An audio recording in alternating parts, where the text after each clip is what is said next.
మనం time bad అని అనుకొని ఏ దిక్కు తోచని, ఎటు వెళ్ళాలో తోచని ఒక అడవి లాంటి సంఘటనలో ఇరుక్కున్నట్టుగా మన పరిస్థితులు అనిపిస్తున్నప్పుడు మనకి కూడా మ్యాప్ అనేది చాలా అవసరం. ఏం అవసరం చెప్పండి? ఏం అవసరం చెప్పాలి? మ్యాప్ అవసరం. ఆ మ్యాప్ ఉంటే గనక ఆగిపోయిన కార్యములన్నీ తిరిగి మరలా ప్రారంభించగలుగుతాం. స్తోత్రం చెప్పుదామా? దారి తప్పిపోయినా, త్రోవ తప్పిపోయినా, మార్గం తెలియకపోయినా ఆ మ్యాప్ ఉంటే మరలా మనము మార్గమును కనుగొని ముందుకు వెళ్ళిపోగలము. మ్యాప్లో మొదటిది ఫస్ట్ ఆల్ఫబెట్ M, అనగా మెజర్, కొలవాలి. స్తోత్రం చెప్పుదామా? చెక్ చేసుకోవాలి. M అంటే ఏంటి?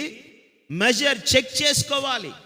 హగ్గై గ్రంథంలో ప్రవక్తను పంపించి వాళ్ళతో దేవుడు మాట్లాడుతూ, అయ్యా మీరు రాజుకు భయపడి పని ఆపేశారు కదా, ఆపమన్నాడని అటకెక్కించేశారు కదా, మీరు టైం బ్యాడ్ అని ఫీల్ అవుతున్నారు కదా, మీరు ఒక పని చేయండి అని దేవుడు వారికి ఒక మ్యాప్ని ఇచ్చాడు.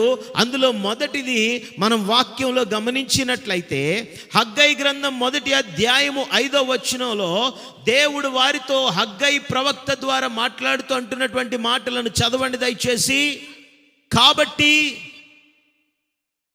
సైన్యములకు అధిపతియగు యెహోవా సెలవిచ్చున్నది ఏమనగా, ఒకసారి మీ ప్రవర్తనను గురించి ఆలోచించుకోండి. Check your behaviour.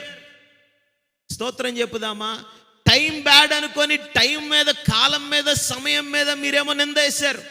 నేనేమో చేయమంటున్నాను, రాజేమో ఆపమంటున్నాడు. రాజు మాట వినట్లేదు, నా మాట వినటం లేదు, అసలు ఈ పని మనది కాదనుకొని వదిలేస్తే ఏ గొడవ ఉండదు కదా అని మీరు డిసైడ్ అయిపోయి పైన ఆపేశారు కదా. సైన్యములకు అధిపతియగు యెహోవా చెప్తున్న మాట ఏంటంటే, ఒకసారి మీ హృదయాలను పరీక్షించుకోండి, మీ ప్రవర్తనను పరీక్షించుకోండి. స్తోత్రం చెప్పుదామా? మీ హృదయం ఎలా ఉందో ఒకసారి కొలత వేసుకోండి, మెజర్ చేసుకోండి అని మ్యాప్లో మొదటి పని దేవుడు వాళ్ళకి చెప్పాడు. స్తోత్రం చెప్పండి. హృదయం చెక్ చేసుకోమనగానే మనకేమనిపిస్తుంది అంటే, నేను బాగానే ఉన్నాను, నేను కరెక్ట్గానే ఉన్నాను, నేను నీతిగా ఉన్నా, పరిశుద్ధంగా ఉన్నాను, నా మనసు, నా హృదయం మంచిది కాబట్టే ఒక మంచి ఆలోచన నేను తలబెట్టాను, ఒక మంచి పని చేయాలనుకున్నాను కదా అని మన ఆలోచన ఇలా వెళ్ళిపోతుంది. కానీ దేవుడు అక్కడ వారిని చెక్ చేసుకోమంటుంది, మెజర్ చేసుకోమంటుంది. ఏంటో తెలుసా? నిర్లక్ష్యమైన వైఖరి ఏదైనా ఉందేమో అని ఒకసారి చెక్ చేసుకోమంటున్నాడు. స్తోత్రం చెప్పుదామా? స్తోత్రం చెప్పుదామా? నిర్లక్ష్యం అనేది చాలా పెద్ద గేట్ లాంటిది. చెప్పండి, నిర్లక్ష్యం ఎలాంటిది? చెప్పాలందరూ. పెద్ద పెద్ద డ్యామ్స్కి, బ్యారేజెస్కి, ఆనకట్లకి గేట్లు ఉంటాయి చూసారా? పెద్ద పెద్ద గేట్లు. అలాంటిది నిర్లక్ష్యం. నిర్లక్ష్యమైన వైఖరి వచ్చేసిందంటే ఒక్కసారి అది ఏం చేస్తుందంటే జీవితంలోనికి పాపమును తీసుకొని వచ్చేస్తుంది. ఏం చేస్తుంది చెప్పాలి? నిర్లక్ష్యమైన వైఖరి జీవితంలోనికి పాపాన్ని తీసుకొని వస్తుంది. అది ఒక ఆనకట్టు యొక్క గేట్ లాంటిది. అది ఒక్కసారి ఓపెన్ అయిపోయిందంటే, నిర్లక్ష్యానికి ఛాన్స్ ఇచ్చావంటే అది నీ జీవితంలోనికి ఒకదాని తర్వాత ఒకటి పొరపాట్లను, పాపమును తీసుకొని వస్తుంది. అది చెక్ చేసుకోండి. అరే, మీరు ప్రారంభించిన పని మంచిదే, ఉద్దేశం మంచిదే, ఆలోచన మంచిదే. ఏదో చిన్న ఆటంకం వస్తే దాన్ని జయించే ప్రయత్నం చేయాలి. ఆ ఆటంకంలో మీ ప్రవర్తన ఎలా ఉండాలో అలా ఉండటానికి సరిచూసుకోవాలి. కానీ పూర్తిగా పనిని నిర్లక్ష్యం చేసేసారు, పూర్తిగా పనిని పక్కన పెట్టేశారు. టైం బ్యాడ్ అని అంతా ఎత్తిపెట్టేశారు. స్తోత్రం చెప్పుదామా? టైం బ్యాడ్ అని టైంను అనుకునే బదులు సాతానుగడి ప్రతిదానికి అడ్డుపడిపోయి ఆటంకాలు కలిగిస్తున్నాడని సాతానుగడి మీద పడిపోయే బదులు నాది ఏమైనా పొరపాటు ఉందా అని ఆలోచించుకోవటము చాలా శ్రేష్టమైనటువంటి పని. ఆమేనని చెప్పుదామా? ఆ పని చేయమంటున్నాడు దేవుడు వారిని. స్తోత్రం చెప్పుదామా? కార్యము జరగాలని ఆశిస్తున్నారు, ఆశీర్వాదం కలగాలని ఆశిస్తున్నారు, మంచి దినములను, మంచి ఆ ఈవులను పొందుకోవాలని ఆశపడుతున్నారు. కానీ మీ ప్రవర్తన ఎలా ఉందో మీరు పరీక్షించుకోండి, మెజర్ చేసుకోండి అని ప్రభు వారికి చెప్తా ఉన్నాడు. స్తోత్రం చెప్పుదామా? హల్లెలూయా. నెగ్లిజెన్స్ అనేది పాపాన్ని తీసుకొస్తుందని నేను ఎందుకు అంటున్నానంటే, నెగ్లిజెన్స్ వచ్చేసినప్పుడు మనం ఏ తప్పు చెయ్యం. ఏ తప్పు చెప్పాలందరూ చేస్తామా? చెయ్యం. కానీ ఏం చెయ్యాలో అది మాత్రం చెయ్యం. ఎక్స్ట్రా తప్పులేం చెయ్యం, కానీ చెయ్యాల్సిన దాన్ని చెయ్యం. నెగ్లిజెన్స్ వచ్చేసినప్పుడు అంతే. స్తోత్రం చెప్పుదామా? ఒకసారి ఒక ఊర్లో ఒక వ్యక్తి, నేను చనిపోయినా కానీ నా పేరు మీద ఏదన్నా ఒకటి ఉండాలని ఆశపడ్డాడట. ఒక మంచి బిల్డింగ్ కట్టిద్దాము, ఏదన్నా చేద్దాం నా పేరు మీద అంటే అంత స్తోమత లేక అనుకున్నాడట. నేను ఒక చెట్టు వేసానంటే అది 10 కాలాలు ఉంటుంది, నేను ఉన్నా లేకపోయినా దాని ఫలాన్ని నా తర్వాత తరాలు తింటాయి అనుకొని ఒక విత్తనం వేసాడట తన స్థలంలో. ఏం వేశాడు? విత్తనం వేసి ఆ విత్తనాన్ని చక్కగా కప్పెట్టి దాని చుట్టూరు కంచె వేసి, స్తోత్రం చెప్పుదామా, ఎవరన్నా ఆ దారిలో వస్తే దాన్ని తొక్కేస్తారేమో, అది ఛిద్రమైపోతుందేమో అని ఆ దారిలో ఎవరు రాకుండా ముళ్ళ కంచె అడ్డుపెట్టి, ఆ పక్కనే ఒక 2 అడుగుల దూరంలో ఒక చెక్క బల్ల తయారు చేసుకొని అక్కడ పెట్టాడట.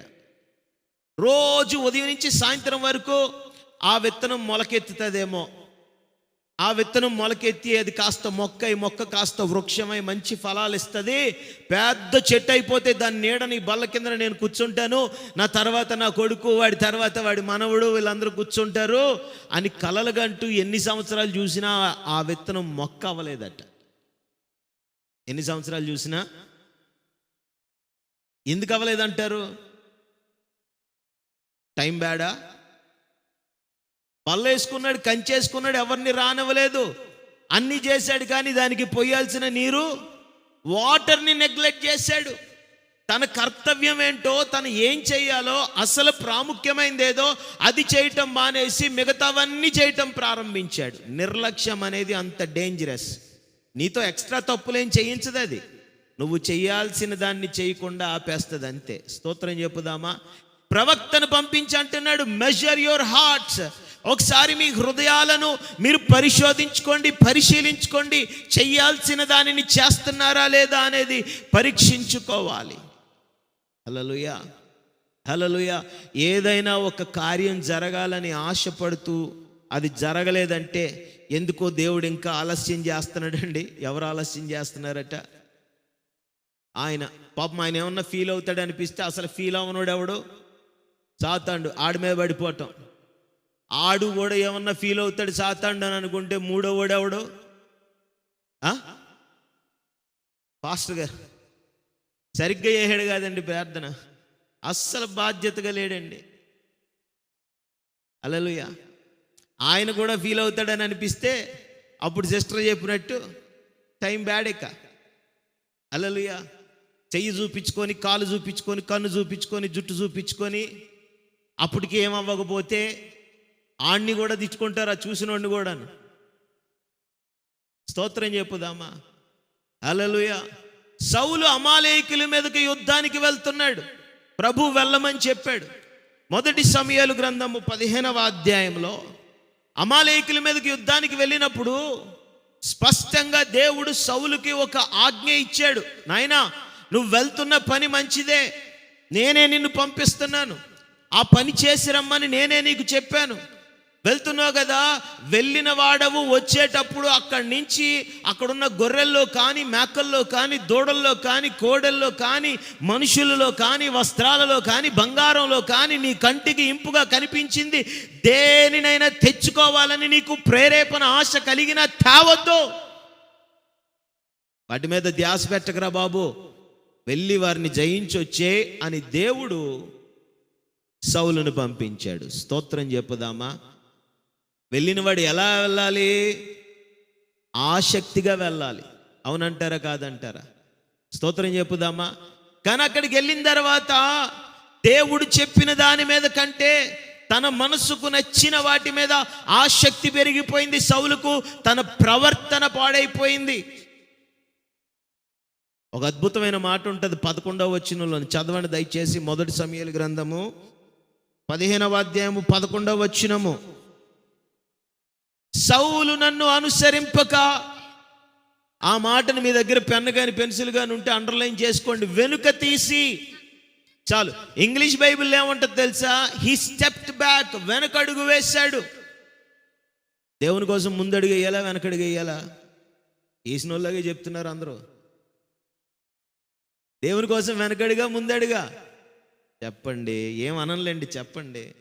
ముందడిగే, వెనుక తీశాడు. స్తోత్రం చెప్పుదామా? వెనుక తీయటం అని అంటే నెగ్లిజెన్స్. అక్కడ ఏం చేయమన్నాడో అది చెయ్యలేదు. అక్కడికి వెళ్ళి అమాలేకుల యొక్క ప్రతిమలకేం మొక్కలేదు. స్తోత్రం చెప్పుదామా? అక్కడికి వెళ్ళి అమాలేకుల యొక్క ఆచారాల్లో పడిపోలేదు.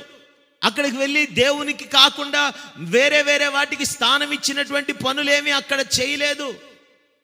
పాపం ఏమన్నా చేశాడా? ఈడేమన్నా చేశాడా? స్తోత్రం చెప్పుదామా? విగ్రహారాధనలో కానీ పడిపోయాడా? ఏదీ లేదు. ఆమేన్. స్తోత్రం చెప్పుదామా? శరీరాశ, నేత్రాశ, జీవపుడంబం అనే శోధనలు వస్తే వాటిని కాస్త జయించలేకపోయాడు అంతే. చెయ్యాల్సిన దాన్ని చేయలేదు అంతే. అంతకు మించిన పాపం ఏం చేయలేదు అక్కడ. ఆ ఒక్క నెగ్లిజెన్స్ అంతే, చిన్న పొరపాటు తన లైఫ్కి అడ్డుగా పడిపోయింది, ఒక ఆటంకంగా మారిపోయింది. ఆమేనని చెప్పుదామా? సౌలు అనేవాడు వాస్తవంగా ఏం చేయాలి తెలుసా? నేను నా దేవుని మాట వినలేదు, ఆయన కోరినట్టు నేను చేయలేదు కాబట్టి ఈ స్థితి నాకు వచ్చిందని అనుకోవాలి. అలా అనుకోవాలా? లేకపోతే టైం బ్యాడ్ అనుకోవాలా? ఏమనుకోవాలి? స్తోత్రం చెప్పుదామా? సో ఇశ్రాయేలీలకి హగ్గై ప్రవక్తను పంపించి చెప్తున్నాడు, మెజర్ యువర్ హార్ట్స్, మీ హృదయాలను కొలవండి, పరీక్షించుకోండి. మ్యాప్లో మొదటిది M, మెజర్ యువర్ హార్ట్స్. రెండో